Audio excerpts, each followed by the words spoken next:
As many of you are aware, Sonic the Hedgehog has always had a large cast of characters. However, there are some characters that aren't talked about enough. The human characters. Oh, hey LFonTV. I didn't expect to see you again. Oh, hi there, Tony. I thought I'd come by and visit again. Oh, hi DT. Hey, long time no see. What's you doing here? Well, I thought since I had fun doing that Secret Rings video with you, why don't we do a ranking together? Oh sure, we can do that together. You were about to talk about the humans after all. Yes, and when it comes to them, the fan base will go, "Oh, humans are boring. We're not interested in them. Just go back to Sonic. Meh, meh, meh, meh." Personally speaking, I never understood the hate for the human characters. Well, for most of them at least. They're mostly fine and some are even quite funny. To put a long story short, they can be questionable. So I'm LFonTV, and this is a ranking of the Sonic human characters from worst to best. But before we jump in, we should establish some rules and qualifications. Past rankings have been mostly focused on the games, but since there aren't that many relevant humans in the games, we're going to extend our range. So, we'll be focusing on the movies, TV shows, and the games, and the qualifications for the ranking will be that the human in question will have to be both relevant and human-like at the very least. However, we won't include Dr. Eggman or Dr. Eggman Nega, since we're talking about human characters that are good guys. Or Merlina for that matter, since she's a twist villain. Plus I've already talked about all three in great detail in my Sonic villains ranking. So without further ado, let us begin.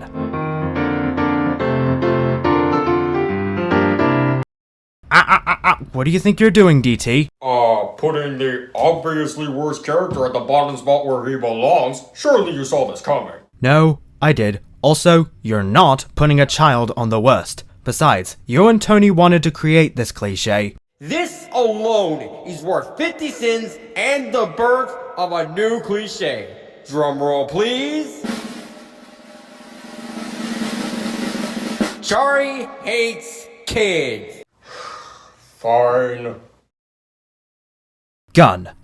As in, the whole team, that is. Personally, G.U.N wouldn't be my first choice for the worst humans in Sonic, and they have learned to be better over the years. Really? Then how do you explain their stupid plan in Sonic 2?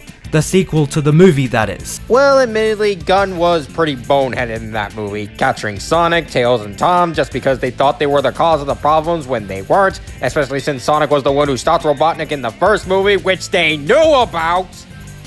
Yeah, okay, let's get the ranting. Not to mention, there are a bunch of morons when they mistook Sonic for Shadow in Sonic Adventure 2 when they look nothing alike. There is a theory that G.U.N purposely mistook Sonic for Shadow in order to cover up Project Shadow, but honestly, that only led to more chaos and the imprisonment of an innocent person. Well, why didn't they just tell Sonic so he'd understand? But nice theory though. But because they did change their ways following Shadow the Hedgehog, I'll give them a little bit of leeway. I particularly don't care for the Commander. There was a lot of potential for him to be a good or even great character, but because the game tried so hard to be edgy and nonsensical, the groundwork for the character was ruined. I'm still willing to be forgiving since they have acknowledged their failures and tried very hard to better themselves, but their past is still very muddied, and thanks to Sonic 2 painting them in an even more negative light, I guess they earned their spot at the bottom.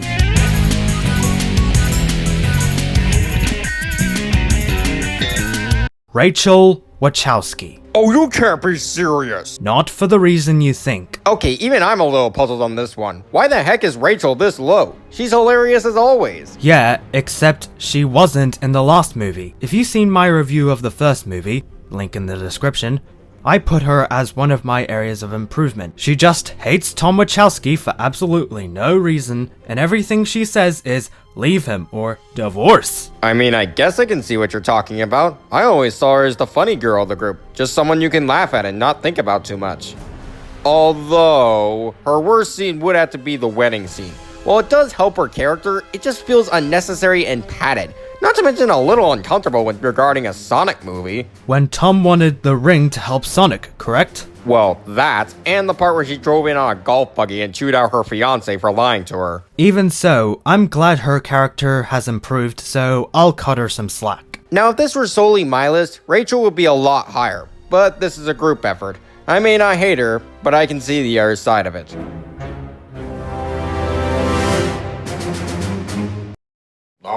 No, not yet. Are we at the middle of the list yet? Or just bad characters? Oh, come on! Chris sucks! You can't put him too high. I mean, who could be worse than Chris? His father and mother. Well, you know what they say, if a kid is bad, it's usually the fault of the parents. And boy, howdy do Chris's parents have a lot of problems. I think this is more your department since I never watched Sonic X. Well, I like Sonic X for the most part, but it confounds me how stupid the Thorndikes are. For starters, they're barely even a thing for most of the episodes of the show. I get that they're rich, working parents and all, but they don't even show up for dinner 90% of the time. And when they do show up, they're doing the dumbest shit like the father trying to get his wife a new ring with a Chaos Emerald that's clearly too big, or smothering Chris to try to make up for all the time they spent away, when they don't deserve to. Honestly, at points, it seems like Tanaka and the maid are Chris's real parents. Well, maybe if they weren't so neglectful, Chris wouldn't have, as you put it, taking Sonic for himself against his will. Speaking of... No. Now, Chris Thorndike, in my opinion, is alright really. But Tony has a huge bone to pick with this kid, don't you? You betcha. First things first, he's an obnoxious little shit. Whenever he's on screen, he's either whining, talking about Sonic, or both in the most annoying way possible. Not to mention, he takes so much away from the other Sonic characters, like being the ones that convince Shadow to save humanity rather than Amy. I give him some leniency because he's a kid and kids can be like that sometimes. However, there's a fine line when making your characters like this. Sure, maybe his parents could have taught him better, but it doesn't change the fact that he outright kidnapped Sonic against his will, despite the fact that time itself would collapse if Sonic didn't go home. Not bad enough for you? Well, how about during the Metarex arc, where he actually abandons his family, friends, and potential girlfriend just so he could be with Sonic? This guy's more clingy than Amy. But if the kid's parents aren't doing anything to help him, you know you have a bad kid character. Also, how does he get hate and yet you're willing to defend Charmy and Marine? Well, here's the thing. Charmy hasn't really done anything that offensive. Sure, he can be childish and annoying at times, but that's what you can expect from a 6-year-old. With Marine, her bratty behavior was part of a character arc, where over time, she became a better person as a result. Well, how old is Chris? I'm surprised he doesn't become the next Syndrome from Incredibles. He's 12. Yeah, he's the same age as Amy and is somehow more immature than she is. And I've seen her in Sonic Battle. So long story short, Chris hasn't aged well as either a human character or a kid character. And thank goodness he hasn't shown up in the games outside of a poster. Unless his name is Sora. Crazy Carl. Really? The one-off gag character from the first movie? We're at the neutral section. All the bad characters are done. I mean, I guess so. Alright, what can we say about him? Well, he's funny for one, and he's basically the only one that sees Sonic. Yeah, and he's the one who referenced the Sonic meme in the first movie, which got a big laugh out of me the first time I saw the movie. Me too. I also chuckled with the chainsaw when the police ganged up on Eggman. But those are really his only scenes. He does his job as a one-off gag character, but there's not really much to him other than that. In fact, he's not even in the second movie. I wonder what his reaction would be to seeing Tails and Knuckles when he returns for Sonic 3. But I'm not sure if that'll happen since we don't want the same joke over and over again. What else is there to say? Crazy Carl has one job and does it well. Enough said. Gerald Robotnik.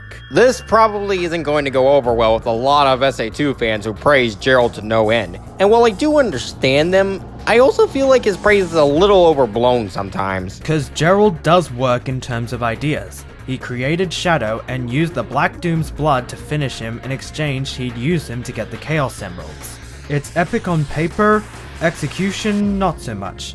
Like, as you said in your villains ranking, Black Doom is a generic warlord. Yeah, but we're not talking about him. Plus, it's not really Gerald's fault that the writers decided to add Black Doom into Shadow's backstory. And sad thing is, Gerald couldn't honor his agreement with Black Doom due to the fact that he's dead now. Well, Gerald never intended to honor said agreement. The whole reason he built the Eclipse Cannon was to fend off the Black Arms when they returned. The real sad thing is that he could never cure Maria thanks to everyone's favorite military division shooting up the place and kidnapping Gerald just to execute him later. It does lead to a great twist at the end of SA2 where he enacts his revenge, but aside from Shadow's very existence, and also Emeralds, but that's a whole other thing, that's the most he's able to do. So since all this, he's just alright. Let's just hope they'll improve Gerald Robotnik's story for the third Sonic movie. I can only imagine the look on the writers' faces when they hear what goes on. Wade Whipple. Ah, yes. Tom's bumbling partner who is a grade-A moron in the funniest way possible. Except for the fact he doesn't even know how to answer a phone. Okay, that's pathetic, but at least everything else about him is funny. Agreed. Like when after Eggman leaves, he references Men in Black. And his little shenanigans at the start of the second movie with Tails and towards the end at the coffee shop. He's the funny sidekick through and through, but I will say, after 2 movies, he doesn't need to be in the third one. But if you insist if he comes back, Sega, treat him with respect in the writing.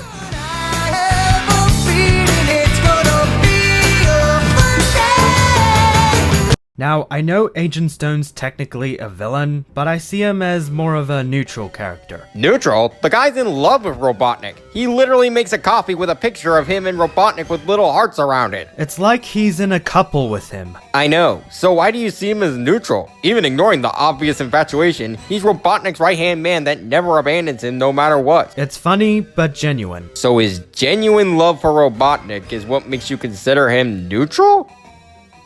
Well, if I squint and stand upside down, I guess I can understand. But then again, the prequel comics do show him using Robotnik's bots to manipulate his way into owning the coffee shop. Wow. I may not read the comics, but cool. Yeah, but even if we didn't have the rule of no villains, I would put him here because he's decently funny. And I'm excited for what plans they have for him in Sonic 3. Now I know what you're saying. Why isn't she on the worst? She has an illegal relationship with Sonic. To that I say, so this is bad, but this is okay. Yeah, I'll never understand the minds of the shippers. In any case, I'm not joking when I say that I will defend Elise until I die. She gets way too much hate, and it's honestly a little infuriating. And she's at least gorgeous. Well, in the CGI cutscenes at least, in the in-game cutscenes, she's pretty ugly. It is funny when Chari says, "We just rescued you" in his video, but at the same time, what do you expect her to do? Not much. She's only human after all. That's honestly something a lot of people don't consider because, oh, 6 is bad game. Me need to complain or me will die. Whatever, man. Now, regarding why I like her, I find her kind of admirable in a way. From a young age, she's held the flames of disaster inside of her by not crying. That sounds impossible, but she's somehow pulled it off. Plus, when Eggman threatens her people, she's willing to give herself up to protect them. All thanks to Sonic giving her a chance to feel again. Admittedly, the relationship didn't need to be there, but at least their friendship is enjoyable enough. Elise can be useless at times, but no matter what, both of us like her and are willing to sing her praises when no one else will. Let's just hope more people start to realize that, or we get another 10 years of hate. You've taught me that life can be revived. Shahra. Now I know what some of you are going to say. Wait, Shahra is a genie, not a human. Remember, the rule is that they have to be relevant and human-like. That doesn't necessarily mean that they have to be human. Plus, Shahra is an important character in the Secret Ring story. Exactly. Now Shahra is an ally of Sonic and takes him to the Arabian Nights in the story. She's always by Sonic's side, whether to give him advice, vent her worries about her world, which Sonic is more than happy to help with, and help shed some light on the 7 world rings needed to stop Eraser Jin. More like Eraser Chin. Yes, you're hilarious. Anyway, it turned out near the end of the game that she and Eraser had a relationship, although not much is elaborated on it. However, it is the driving force for her to almost betray Sonic. But in the end, she remains loyal to the point where she literally takes a killing blow to protect Sonic. That's loyalty like no other, and what put Shahra so high on this ranking. Her relationship with Sonic is executed very well, and she earns her place as one of the best partners Sonic's ever had. Jojo. What can I say? Jojo is an adorable blossom. You bet she is. This section is probably going to be the shortest since there's not really much to talk about Jojo, other than she's funny and cute. I did like the scene where she gives Sonic his iconic shoes. Oh yeah, that scene is pure gold. Shame she didn't have much of a role in the second movie. Me too.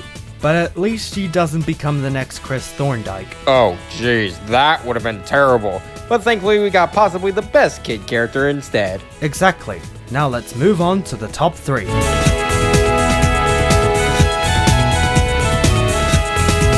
Now this is my favorite human from the games, and quite possibly the best human from the games. So what's he like personality-wise? Well, you can see it from the moment you meet him. At first, he's captured by Dr. Eggman in order to get his research about Dark Gaia, but instead of being worried about being captured, he complains about the food.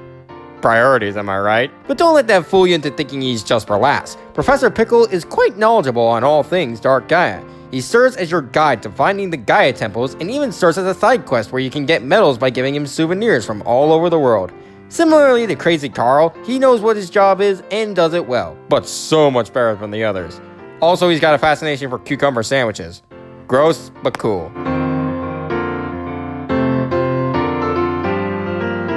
The wife of the #1 spot. Spoilers, but okay. You might have thought that both Maddie and Tom would be on one spot, but we like to think that Maddie can stand apart on her own. Maddie is a vet and is a really supportive wife to Tom, doing stuff like baking 2 different cakes in case he either did or didn't get the position in the NYPT, and helping Sonic recover despite him being a complete alien to her. Not to mention, she's just so much fun to watch. She's got so many good jokes to crank out, and her supportive nature makes her a great companion to Tom and her sister Rachel. That scene of them breaking Tom, Sonic, and Tails out of the cages is rather charming, albeit not the best scene in the movie. Yeah, any man would be lucky to have her as his wife, and you bet Tom does every day. Speaking of Tom, When I'm with you.